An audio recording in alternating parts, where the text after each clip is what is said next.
Dear student, तो कैसे हो आप सभी लोग और कैसी चल रही है आप लोगों की बोर्ड एग्जाम की तैयारी। जितने भी स्टूडेंट भैया क्लास 10 में हैं और 18 फरवरी को भैया हिंदी का पेपर देने वाले हैं, तो बहुत सारे स्टूडेंट हमारे पास कमेंट कर रहे थे सर गद्यांश और पद्यांश पढ़ा दीजिए, क्योंकि गद्यांश और पद्यांश जो होता है वो आपका 6 और +6 = 12 मार्क्स का आता है। मतलब आपका 12 नंबर इस वीडियो में मैं आप लोगों का पक्का करा दूंगा। अगर आप लोग इस वीडियो को ध्यान से देखोगे ना, तो आपके बुक में से कोई सा भी गद्यांश पद्यांश आ जाए आप लोग 2 मिनट में कर दोगे, क्योंकि मैं आप लोगों को ट्रिक भी बताऊंगा। अगर आप लोगों को मान लो कोई दूसरा आ जाए तो बिना पढ़े आप ट्रिक से भी कर लोगे, मतलब बिना पढ़े आप ट्रिक से हर एक गद्यांश पद्यांश सॉल्व कर लोगे, क्योंकि मैं आप लोगों को हर चैप्टर के ट्रिक बताऊंगा कि किस चैप्टर से लिया गया है। हर एक चैप्टर का ट्रिक मिल जाएगा। साथ में गद्यांश पद्यांश मान लो आपको नहीं आता तो वो भी आप करके आओगे।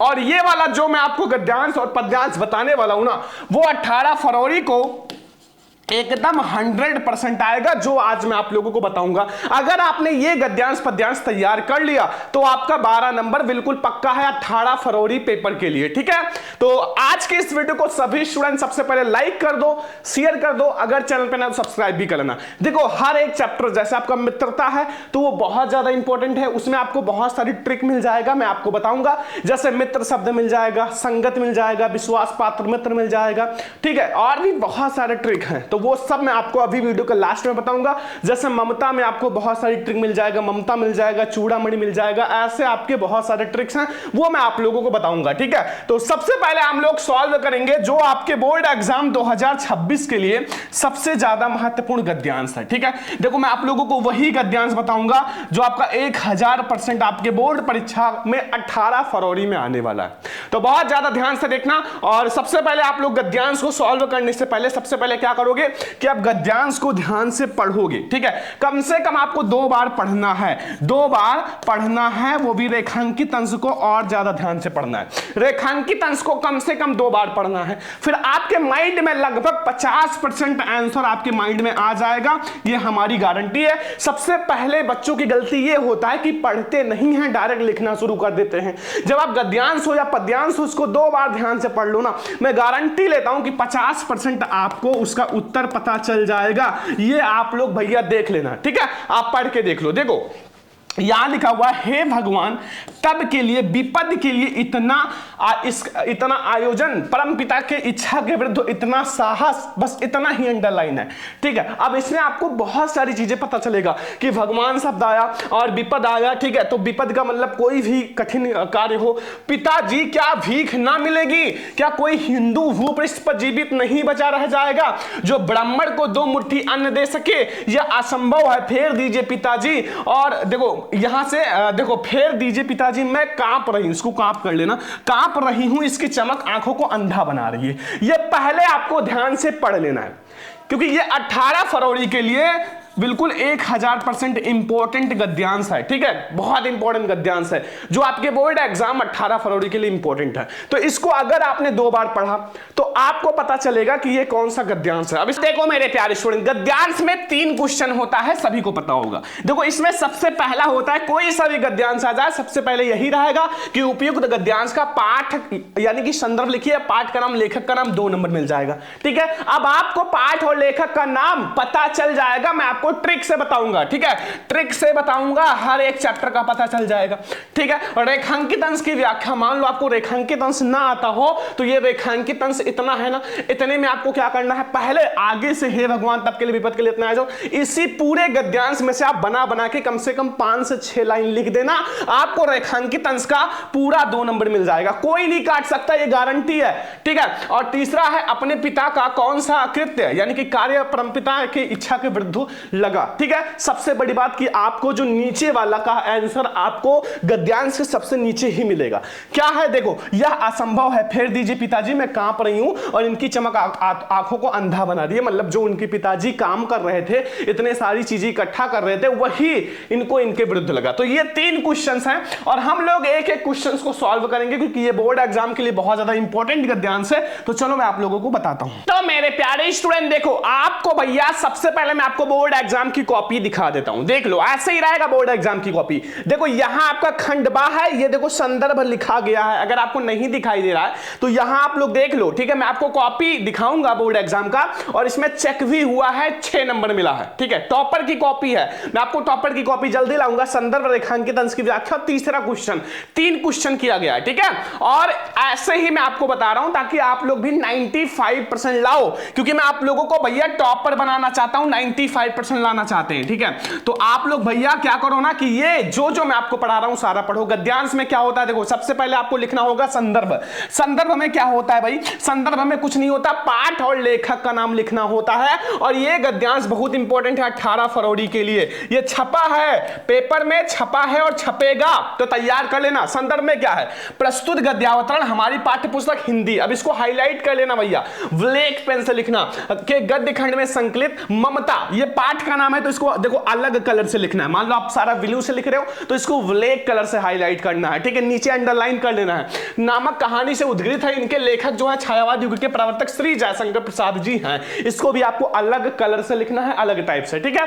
अब ये वाला संदर्भ जो है आप सेम ही हर चैप्टर में, हर चैप्टर के गद्यांश में लिख सकते हो, हर गद्यांश में मेरे प्यारे लाडलों, हर गद्यांश में। केवल करना क्या है, यहां आपका जो पाठ का नाम है और लेखक का नाम चेंज कर लेना है बस, और आपको सेम ही करना है। जैसे अगर हम लोग देखें तो प्रस्तुत गद्यावतरण हमारी पाठ्यपुस्तक हिंदी के गद्य खंड में संकलित ममता की जगह अगर मित्रता कर दें तो मित्रता नामक पाठ से लिया गया है, इसके लेखक बस आपको उनका नाम लिख देना है, श्री आचार्य रामचंद्र शुक्ल जी है, बस, ठीक है। ये आपका जैसे छायावाद युग के प्रवर्तक जयशंकर प्रसाद जी हैं, तो ये प्रवर्तक हैं, ठीक है। अब आपको केवल इसके जो लेखक हैं बस उनका नाम लिख दो, बस सिंपल सा है भाई, हर चैप्टर में आप यही लिख सकते हो, ठीक है। बस ये चीज याद रखना। रेखांकित अंश की व्याख्या दूसरा है, देखो रेखांकित अंश की व्याख्या अगर मान लो आपको नहीं आता तो आपको उसी गद्यांश में से, जो आपका गद्यांश दिया रहेगा उसमें से कम 5 लाइन काट के अपनी तरफ से, अपनी भाषा में, अपनी देहाती भाषा में लिख देना बच्चा, आपको नंबर पूरा मिल जाएगा। 2 नंबर आपको इसका मिलेगा, 2 नंबर इसका। लेखक जयशंकर प्रसाद जी कहना है या कहते हैं कि जब ममता ने सोने से आभूषण का भरा हुआ थाल देखा, मतलब उनके पिताजी सोने से भरा हुआ आभूषण का थाल वो इकट्ठा कर रहे थे ताकि बाद में ये काम आए। तब जब ममता ने देखा, ममता क्या थी, मतलब उनकी पुत्री थी और वो विधवा थी, तो वो ये चीज नहीं पसंद था। जब थाल देखा तब हतप्रस्त हो गई, हतप्रस्त का मतलब आश्चर्यचकित हो गई, आश्चर्यचकित हो गई, और वह आश्चर्य प्रकट करती हुई अपने पिताजी से कहती हैं कि आप विपत्ति के लिए उतने धन का संग्रह क्यों कर रहे हो, आखिर आप विपत्ति के लिए, कठिन समय के लिए आप इतने सारे धन इकट्ठा क्यों कर रहे हो। आजकल यही सब करते हैं, हर कोई ममता की तरह नहीं है, अब आप सब लोग यही करते हैं, दूसरों को कष्ट पहुंचा के खुद धन इकट्ठा करेंगे, ठीक है। तो ये चीज कहा, और भगवान की इच्छा के विरुद्ध आपने यह बहुत बड़ा दुष्कर्म किया है या दुस्साहस किया है, बस इतना सा रेखांकित अंश है। बताओ, रेखांकित अंश में कुछ भी नहीं है, अपनी भाषा में बना के लिख दो, एग्जामिनर आपका 1 नंबर भी नहीं काटेगा, ठीक है, 1 नंबर भी नहीं काटेगा। आप गद्यांश में से उठाओ और 5-6 लाइन कट करके, कम से कम 5 लाइन, कम से कम 5 लाइन आप कट करो और उनको अपनी भाषा में लिखो, अपनी भाषा में, पूरा नंबर मिलेगा, ठीक है। अब तीसरा क्वेश्चन एक और था, एक और क्वेश्चन है, देखो यहां कि अपने पिता, मतलब इच्छा के विरुद्ध क्या लगा ममता को, तो अपने पिता के द्वारा शेर शाह के उत्कोच के रूप में लिए गए स्वर्ण के सिक्के ममता को परम इच्छा के विरुद्ध लगा, ठीक है। अब आपने अगर ये 3 क्वेश्चंस कर दिया, मतलब 3 प्रश्न गद्यांश का, तो आपका 6 नंबर, 6 मार्क्स पक्का है, ठीक है। और आपको मैं गद्यांश के लिए 3 ऐसे चैप्टर बताता हूं जहां से 100% आएगा। 18 फरवरी को ये वाला तो आएगा ही, 8वां वाला भी मैं आपको बता दूं कहां से आएगा। पहले आप लोग तैयार कर लेना मित्रता वाला चैप्टर, मित्रता, जिसमें ट्रिक है, मैं आपको बता दे रहा हूं, बाद में मत कहना सर ट्रिक नहीं बताए, जिसमें ट्रिक है, जैसे मित्र, ठीक है, एंड विश्वास पात्र मित्र,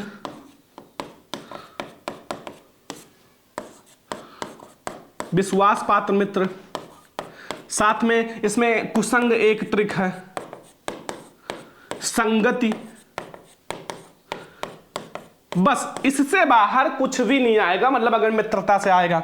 दूसरा, अगर हम लोग ममता देखें, बहुत इंपॉर्टेंट है, यहां से तो आएगा ही, तो ये दूसरा चैप्टर बहुत इंपॉर्टेंट है 18 फरवरी के लिए। इसमें आपको क्या मिलेगा, ममता ही एक ट्रिक है, बहुत बार आता है, ब्राह्मण मिलेगा, ठीक है, और भगवान शब्द बहुत ज्यादा मिलेगा, चूड़ामणि मिलेगा। तो ऐसे आपका ये भी ट्रिक मिल जाएगा। एक चैप्टर और पढ़ लेना, अगर मैं आप लोगों से बताऊं एक चैप्टर और, यानी कि तीसरा वाला चैप्टर, स्त्रियां तू ना गई मेरे मन से, स्त्रियां तू ना गई मेरे मन से। और इसमें कुछ नहीं, बस यही ट्रिक है, हर एक गद्यांश में आपको यही शब्द मिल जाएगा, स्त्रियां। हर एक गद्यांश में स्त्रियां शब्द मिल जाएगा। ये 3 चैप्टर आज ही पढ़ लो, ये 3 चैप्टर आज ही पढ़ लो। फर्स्ट ये वाला, मतलब मित्रता, ममता, स्त्रियां तू ना गई मेरे मन से, 1000% मैं कह दूं कि इससे बाहर नहीं आएगा। ठीक है, ट्रिक भी आप देख लो इन तीनों चैप्टर का। ठीक है, और ऐसे आपको गद्यांश सॉल्व करना है, संदर्भ पता ही चल गया। तो अब आपका गद्यांश में मैं ये कह सकता हूं कि आप लोगों का 6 में 6 नंबर बिल्कुल से पक्का है ना, बिल्कुल पक्का है, 1000% ना। अब आपको कोई दिक्कत नहीं है। अब हम लोग पद्यांश की ओर चले। ये ट्रिक याद रखना, जो जो मैंने बताया है, मित्रता में भी बताया है, ममता में भी, और स्त्रियां तू ना गई मेरे मन से इस चैप्टर में भी। ठीक है, तो गद्यांश तो आपका 6 नंबर पक्का हो गया ना, कोई दिक्कत कोई कंफ्यूजन नहीं है। अब हम लोग चलते हैं पद्यांश की ओर, जो कि बहुत ज्यादा इंपॉर्टेंट है प्यारे स्टूडेंट। अब हम लोग देखते हैं पद्यांश, क्योंकि गद्यांश तो मैंने आपको बहुत अच्छे से समझा दिया ना। अब पद्यांश में हमें 6 में 6 नंबर पक्का करना है। ठीक है, और ट्रिक वगैरह सब कुछ बताएंगे, पहचानने का ट्रिक भी बताएंगे, टेंशन मत लेना। हम लोगों को हिंदी में 95% लाना है, एक भी नंबर छोड़कर नहीं आना है। ठीक है, तो अगर हम लोग पद्यांश की बात करें तो ये जो है आपके महत्वपूर्ण पद्यांश जो है वो आपको वही बताएंगे जो आएगा। और जो मैं आज आपको बताने वाला हूं ये बहुत इंपॉर्टेंट है मेरे प्यारे स्टूडेंट, बहुत इंपॉर्टेंट है। और 100% भैया 18 फरवरी को छपेगा। ठीक है, मान लो आपका किसी दूसरे चैप्टर से 8वां वाला आ जाए तो वो भी ट्रिक बता देंगे, आपको चैप्टर भी समझ में आ जाएगा और ट्रिक से रेखांकित अंश की व्याख्या भी करोगे। और एक बात याद रखना कि पेपर में हमें एक भी प्रश्न छोड़कर नहीं आना है, हर क्वेश्चन करना है। नहीं आता बना बना के लिखना है, नहीं आता कीवर्ड मैं आपको बताऊंगा कैसे कीवर्ड मिलता है, वो चीज आप समझ लेना बस। ठीक है, अब देखो मैं आपको ये वाला जो है पद्यांश बता रहा हूं जो कि बहुत इंपॉर्टेंट है, 1000% इंपॉर्टेंट है। अब इसमें देखो सबसे पहले आपको बता दें कि अभी ट्रिक लास्ट में बताएंगे पद्यांश के हर चैप्टर का। देखो लिखा चरण कमल बंदो हरिराई, जाकी कृपा पंगु गिर लंघे, अंधे को सब कुछ दर्शाई, बहिरो सुने गूंगे पुण्य बोले, चल सरदाई, सूरदास स्वामी करना बार बार मंदोती पाई। यहां सूरदास शब्द आ गया ना, सूरदास शब्द आ गया। बच्चा बता दो किस चैप्टर से लिया गया है, जल्दी से बताओ ये हमारा किस चैप्टर से लिया गया है, सूरदास वाले जो पद वाला चैप्टर है। ठीक है, अब इसमें भी 3 क्वेश्चन है, 3 क्वेश्चन इसमें भी है। पहला प्रस्तुत पद्यांश का संदर्भ और हिंदी में अनुवाद कीजिए, 2 नंबर तुरंत मिल जाएगा, कोई नहीं काट पाएगा। और सूरदास स्वामी कौन सा अलंकार है, सूरदास स्वामी में चरण शब्दों में तत्सम रूप लिखिए। भैया काफी आसान है। ठीक है, आपको पद्यांश काफी आसान है। अगर व्याख्या करने की बात की जाए कम से कम 2 बार पढ़ो, मैं कहता हूं आपके माइंड में व्याख्या आ जाएगा। चरण मतलब चरण, कमल मतलब कमल, बंदो मतलब बार बार बंदो, हरिराई मतलब चरण की बार बार वंदना करना। ठीक है, अभी मैं आपको व्याख्या समझाता हूं, तीनों क्वेश्चन समझाता हूं, ट्रिक बताता हूं, फिर आप कहोगे 18 फरवरी को हम गद्यांश पद्यांश छोड़कर नहीं आएंगे। चलो मैं आपको बताता हूं।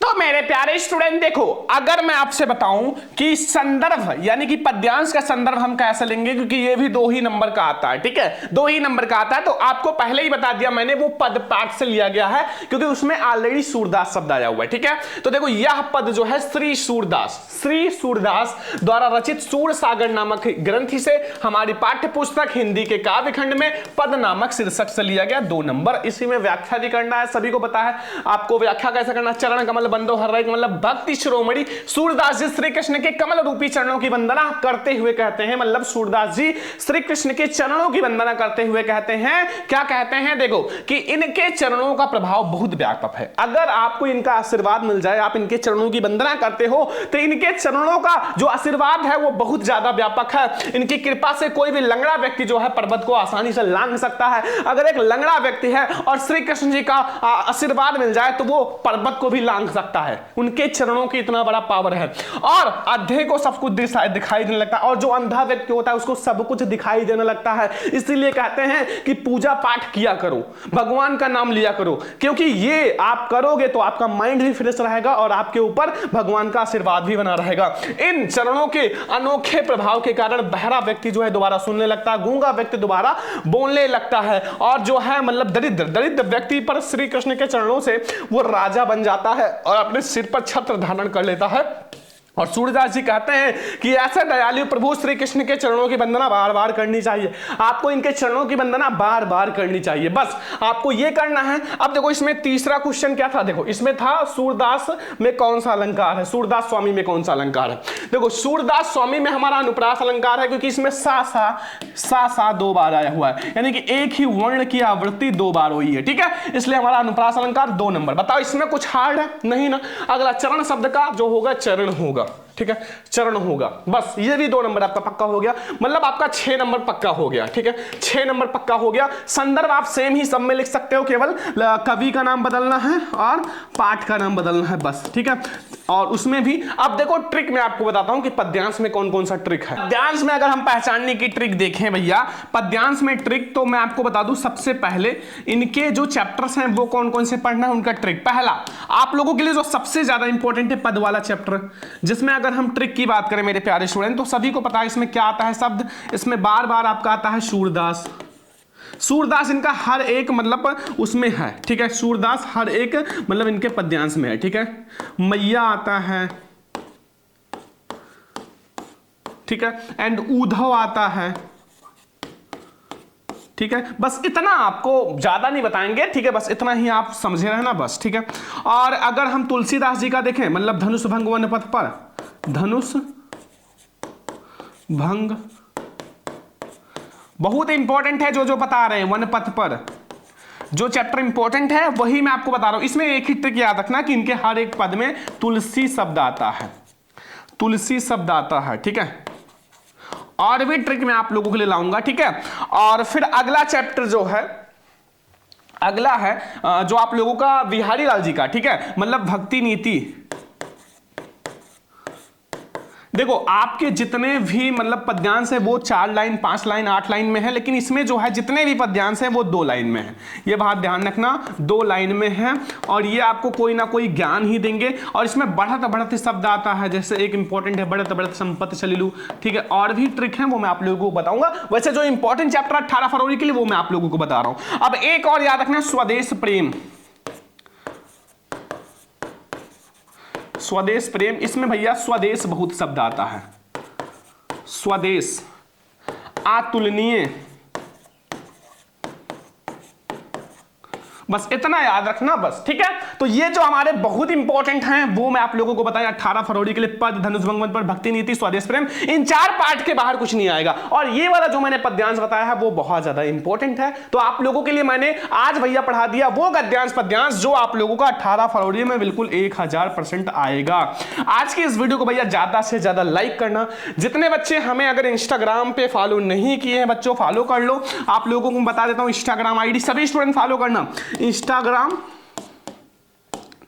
और टेलीग्राम, सभी को भैया डिस्क्रिप्शन में लिंक दे देंगे, ठीक है। टेलीग्राम देखो, अगर हम आपको बताएं तो इंस्टाग्राम है हमारा Sarwan lecturer official, Sarwan lecturer, gap नहीं है, फिर ऑफिशियल लिख लेना, ठीक है, ऑफिशियल, फिर यहां हाइफन है, फिर ऑफिशियल, मैं आपको लिंक डिस्क्रिप्शन में दे दूंगा। और ये भी हमारा सरवन लेक्चर ऑफिशियल ही टेलीग्राम, तो आप लोग टेलीग्राम पे जाना, इसका पीडीएफ मैं आप लोगों को दे दूंगा, पीडीएफ आपको हमारे टेलीग्राम पे मिल जाएगा, ठीक है। तो जल्दी से आप हमें फॉलो कर लेना। और ये हमारा बहुत ज्यादा स्पेशल है गद्यांश पद्यांश जो बिल्कुल छपेगा। आज की इस वीडियो को ज्यादा से ज्यादा लाइक करना, शेयर करना, चैनल पे सब्सक्राइब भी करना। अब हम लोग मिलेंगे नेक्स्ट क्लास में, तब तक ले जय हिंद, वंदे मातरम।